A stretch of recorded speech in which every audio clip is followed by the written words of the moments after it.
আসসালামু আলাইকুম ফ্রেন্ডস, আজকে আমি হাজির হয়েছি নতুন একটি রেসিপি নিয়ে। সেটি হলো রুই মাছের মশলা কারি।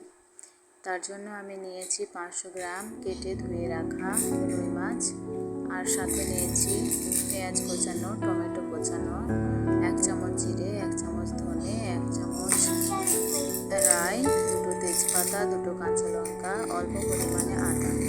এরপরে আমি মশলাগুলো ব্লেন্ডারে নিয়ে একটি পেস্ট বানিয়ে নেব।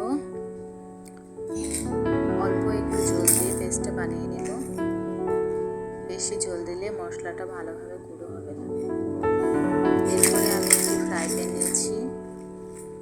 ফ্রাই প্যানটি গরম হয়ে আসলে এর মধ্যে দিয়ে দেব অল্প পরিমাণে তেল। তেল গরম হয়ে আসলে এবার দিয়ে দেব ম্যারিনেট করা মাছগুলো। মাছগুলোর এক পিঠ 5-7 মিনিট ভেজে নেব। এক পিঠ ভাজা হয়ে গেলে অপর পিঠ ভালোভাবে ভেজে নেব।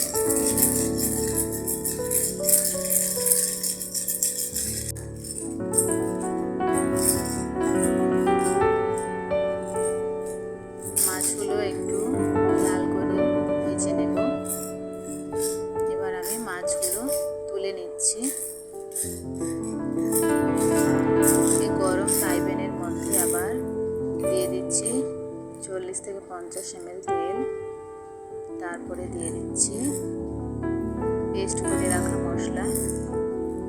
এবার আমি এর মধ্যে দিয়ে দেব 2 চামচ লবণ, 1 চামচ হলুদ গুঁড়ো, 1 চামচ জিরে গুঁড়ো, 1 চামচ লঙ্কা গুঁড়ো।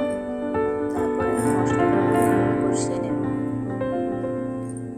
মশলা কষানো ভালোভাবে হয়ে গেলে তেল ছাড়তে আরম্ভ করবে। এরপরে আমি এর মধ্যে দিয়ে দিচ্ছি 2 কাপ জল।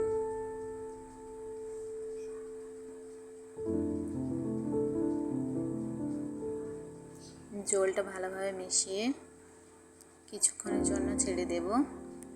এবার দেখুন জলটা ফুটতে আরম্ভ করেছে। জল ফুটে আসলে এর মধ্যে দিয়ে দেব ভেজে রাখা মাছগুলো।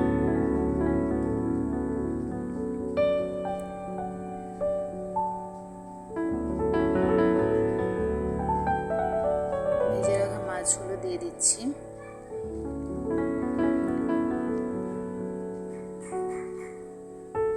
এরপর আমি এটিকে 10 মিনিট মতো মাঝারি আঁচে ঢাকনা দিয়ে রেখে দেব।